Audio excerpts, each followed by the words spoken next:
Olá, muito boa tarde. Começa agora o programa Mercado Futuro. Eu converso com vocês aqui do estúdio da B3 Brasil Bolsa Balcão, no Centro Histórico de São Paulo. O programa que você vai ver aqui, simultaneamente ele é exibido no Facebook, na página do canal. E depois de uma semana, ele vai para a página no YouTube do programa Mercado Futuro. E lá fica, para vocês tirarem suas dúvidas. Só para vocês terem uma ideia, lá no YouTube tem praticamente todos os programas feitos em 2018, quer dizer, desde o primeiro até este aqui. E no YouTube também tem um canal que eu mantenho, que é o Direto da Bolsa, que eu te convido para dar um like lá. Bem, com certeza você já ouviu falar que o Brasil é um grande exportador de muitos produtos, de proteína animal, especialmente carne e carne bovina, e que alguns países têm lá suas regras, eu acho que são religiosas. Se eu estiver enganado, o meu entrevistado vai me corrigir. Então, por exemplo, para alguns países islâmicos, muçulmanos, você tem um tipo de abate que chama o abate halal, H-A-L-A-L em português. E é justamente sobre esse abate halal, como é que ele é feito, como é que é, porque é uma certificação. É somente animais com essa certificação que esses países importam. E mesmo assim, pelo que eu entendi numa conversa preliminar aqui, ainda varia de país para país. Mas isso tudo, durante a entrevista, nós vamos entender. Meu entrevistado é o Ali Saif, ele é diretor executivo da Sedial Halal, que deve ser empresa de certificação. Ali, muito boa tarde, muito obrigado pela sua presença. Ali, estava lembrando aí que eu entrevistei ele, acho que eu não tinha nem barba branca ainda, mas tanto tempo que faz. Ali, explica um pouco, vamos começar como se nunca tivéssemos te conhecido. O que é esse abate halal, se é uma questão religiosa, enfim, faça uma pequena aula sobre o... Ótimo. Boa tarde, muito obrigado pelo convite. Bom, a certificação halal é uma questão, é uma exigência da maior importância para os países islâmicos importadores. A região lá, vamos falar do GCC, lá do Golfo, é uma região que não há um clima ou não estão preparados para ser produtores de proteína animal com a capacidade que o Brasil e outros países têm, né? Então eles são grandes importadores. E a questão lá é que precisa ter uma questão religiosa, que é o abate halal, que é o abate religioso. O abate religioso está previsto pela religião islâmica, pelo cristianismo, pelo judaísmo, por todos os povos dos livros sagrados, que a gente chama de livros sagrados que Deus enviou, que Deus considera eles como povos dos livros, que ao Corão, a Bíblia e o Velho Testamento. Esse povo todo considerado na região islâmica como povos dos livros sagrados. E todos eles têm uma forma de bem-estar animal, têm uma forma de como tratar o animal, de como fazer o abate, né? E o abate halal tá focado em algumas questões que, primeiro, você tem a questão do bem-estar animal, tem a questão da forma que é feita a degola do animal, da forma que ele é abatido. Então, a exigência mínima que se faça é que a traqueia, o esôfago e carótida devem ser cortadas. Não decepada a cabeça, não morta por pancada, não morta por afogamento, não morta, mas sim por uma degola rápida e que corte todas essas ligações e que o sangue possa sair da melhor forma possível. O sangrador, o abatedor, a pessoa que faça o abate, ele deve ser por alguém da religião islâmica que entende todas as regras de como deve ser feito esse abate. Ele faz o abate de forma rápida e garante que a carne desse animal não acabe misturando com uma contaminação de um produto que não é autorizado para consumo. Desculpa, eu acho que eu comecei talvez até de uma forma errada, talvez eu deveria explicar o que é o termo halal. Pode ser, a ordem dos fatores não altera o produto. Até para poder entender, o halal não significa abate halal. Halal, na religião islâmica, uma palavra árabe, diz legal, significa permitido. Então, ou seja, halal é tudo aquilo que é permitido para o muçulmano fazer, se alimentar, tudo que é o comportamento. Então, o Alcorão é uma regra, uma lista de... Tem várias regras de como nós devemos proceder na nossa vida, inclusive o consumo de carne, proteína e inclusive a forma que se faça o abate. O profeta Muhammad, sallallahu alaihi wasallam, que Deus o abençoe, nos ensina que se tiver que fazer o abate, que faça da melhor forma possível. Isso é uma ordem diretamente do profeta. A religião islâmica não permite a ingestão de álcool? Não. Nenhuma. Não, de forma alguma. A não ser que fosse medicinal, alguma coisa, uma situação dessa. E com relação às proteínas, existe restrição? Suíno em hipótese alguma. Carne suína em hipótese alguma. Então, aves? Aves, qualquer animal terrestre, herbívoro, pode consumir. Ou carnívoros não. Animais carnívoros não. Há restrições para animais anfíbios e peixes não há problema, não há problema. E animais rastejantes ou aquilo que traga repulsa. Não que há uma proibição direta, mas há uma restrição na religião que se aquilo te traga repulsa, como um animal assim, ou um inseto, alguma coisa assim que traga repulsa, ele não é bem visto, né? Por exemplo, aquilo que se costuma comer na China, nem não, pensar. Não, rato, essas coisas não. E tem algum motivo específico para ser contrário à carne suína? Porque tanto o islâmico quanto os povos que você citou não comem carne suína. Não, olha, a proibição da carne suína, que nem você me disse agora, não é exclusividade do muçulmano. Tanto o islamismo, o cristianismo e o judaísmo proibiram as suas escrituras sagradas. Os cristãos hoje consomem por um outro motivo, que eles entenderam de uma forma ou de outra, mas se pegar e verificar em todos os livros sagrados, é uma proibição. Deus nunca autorizou o consumo da carne suína. Deus nunca autorizou. Mas há um entendimento do cristianismo, não sou cristão, eu não sou especialista, não posso dar todos os detalhes, mas o muçulmano, o Alcorão, a Bíblia e o Velho Testamento proíbem a carne de porco. Curioso, porque é a carne mais consumida no mundo, né? Pois é. Eu acho que está muito influenciada a questão de cultura, cultura de um povo, necessidade. Vamos dizer, talvez a carne suína por causa da China. A China demorou para chegar a religião lá, né?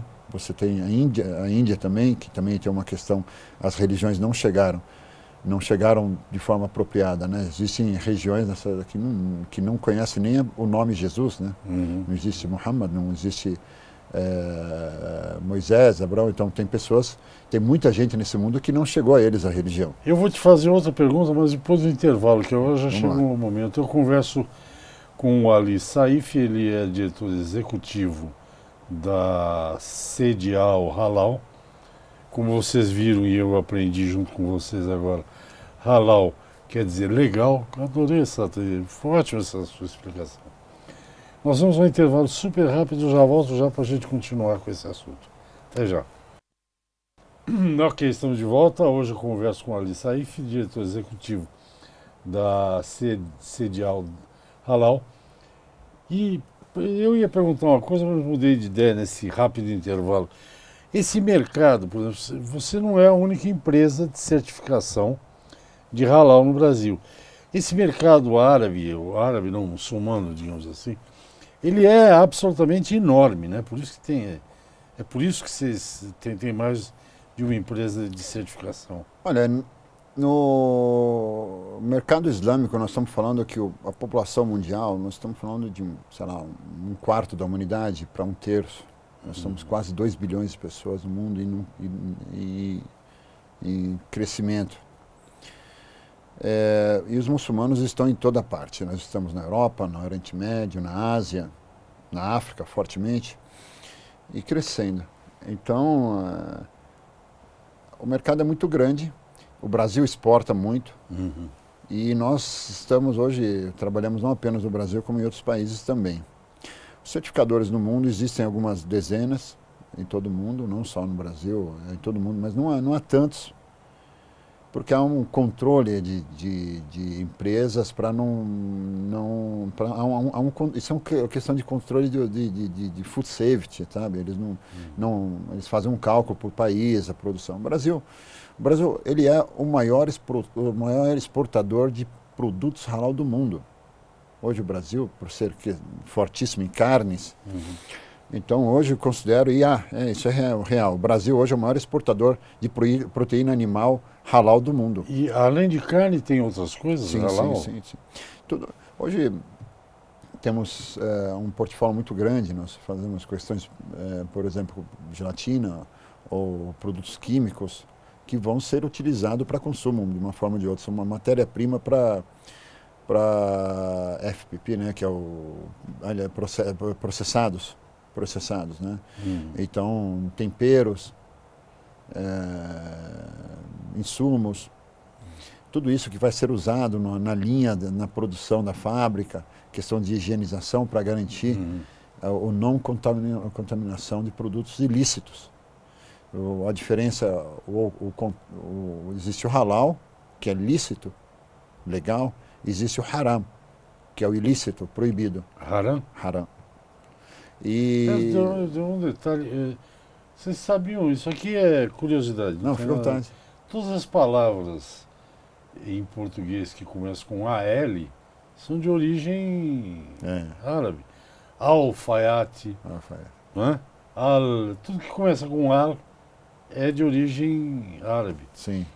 Eu até tentei aqui para ser simpático aqui com o Ali, falar lá que sobre Allah Al-Kibar, que é o poderoso. Deus é o maior. Deus é o maior. Até umas palavrinhas eu troco aqui com. Você fala fluentemente, evidentemente. Você falou que mesmo seguindo as regras islâmicas, que há diferença de um país para outro. Você podia me explicar? Sim. Você imagina que hoje na África, as regras são as mesmas, a regra básica.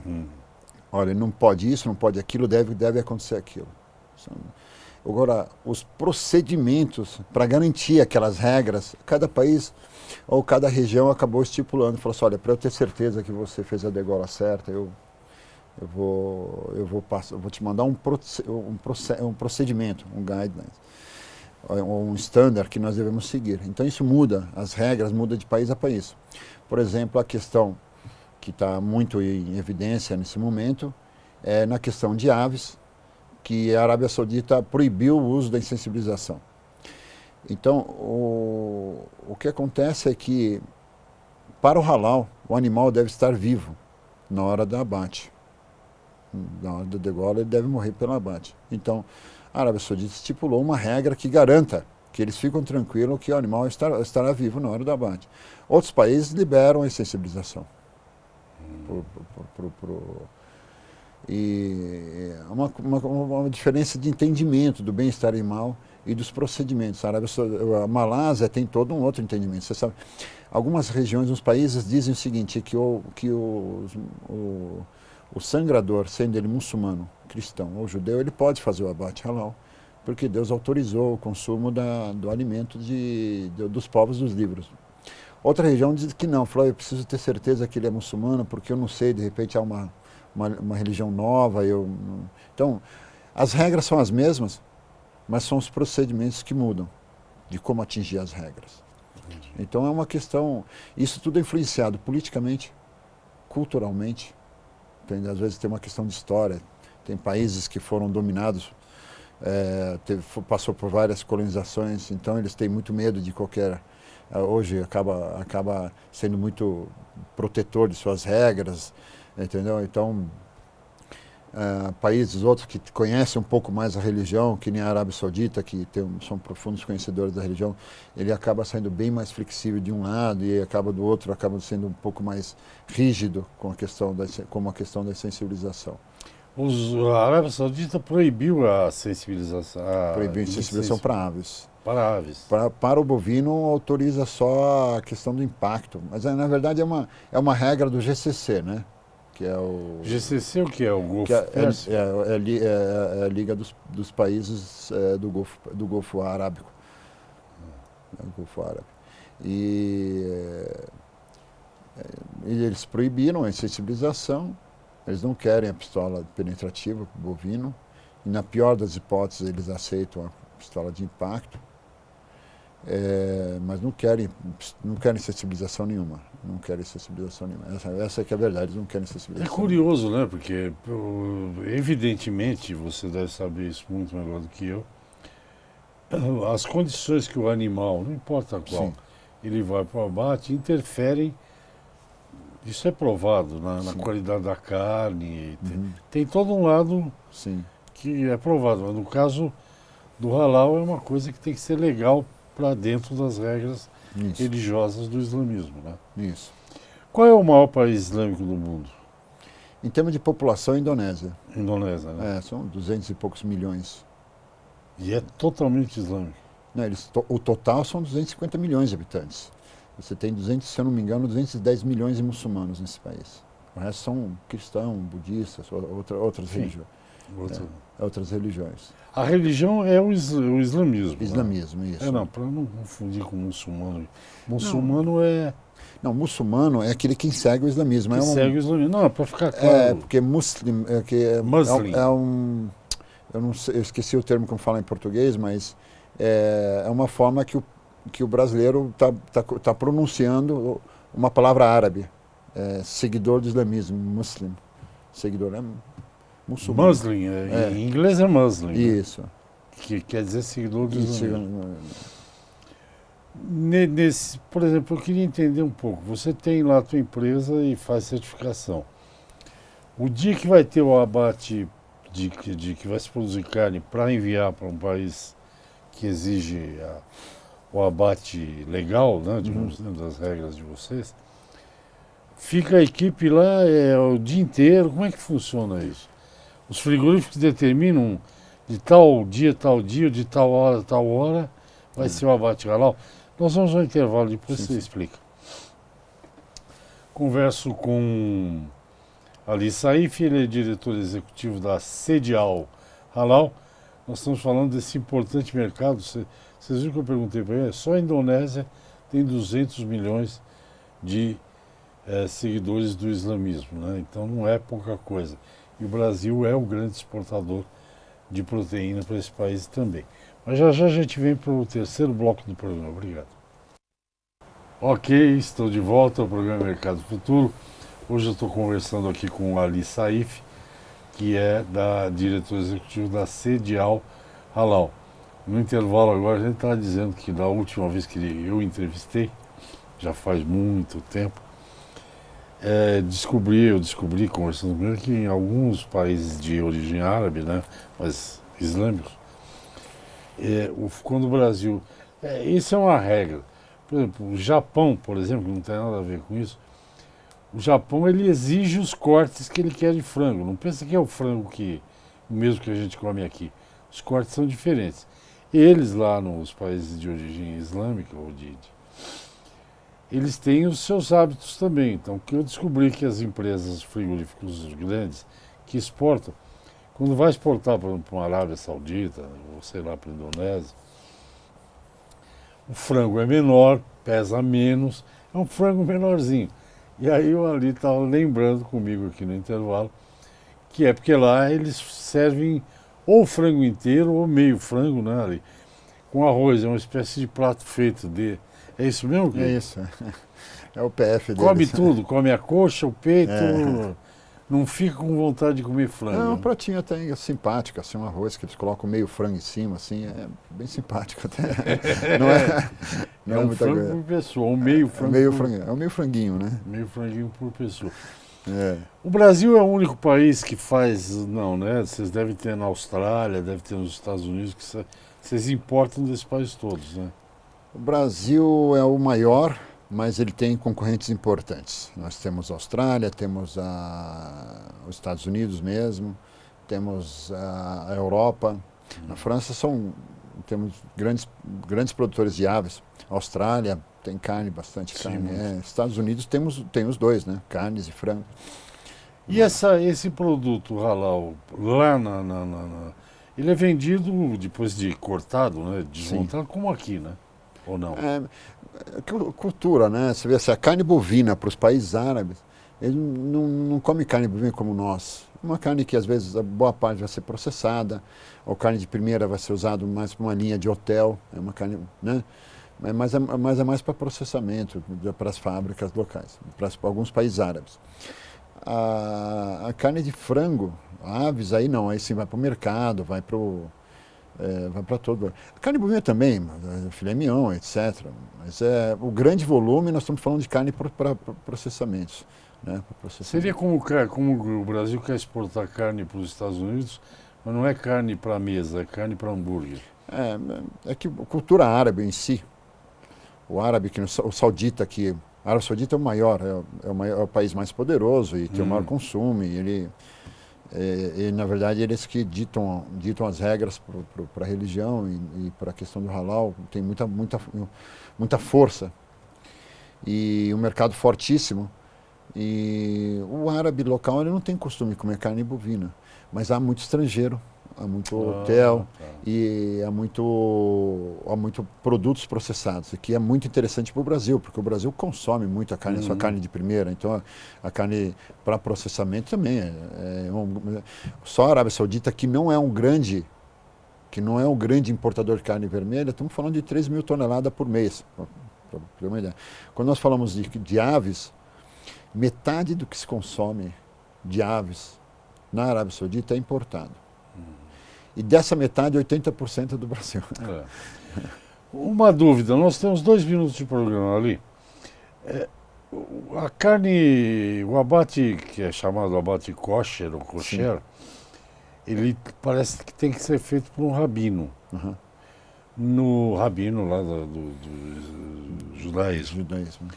No caso do halal, tem que ter alguma... Tem que ser feito por um muçulmano, seguidor da religião, uma pessoa sã e que conhece os procedimentos. Não precisa ser um sheik, não precisa ser alguém... Basta ser um bom muçulmano e que sabe fazer o trabalho.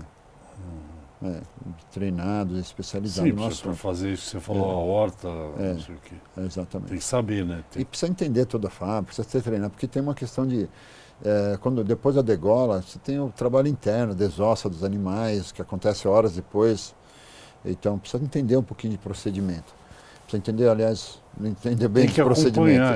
Tem que acompanhar, tem que estar capacitado para garantir ao certificador que o produto que eu vou certificar é o produto halal, abatido, controlado, com rastreabilidade, etc.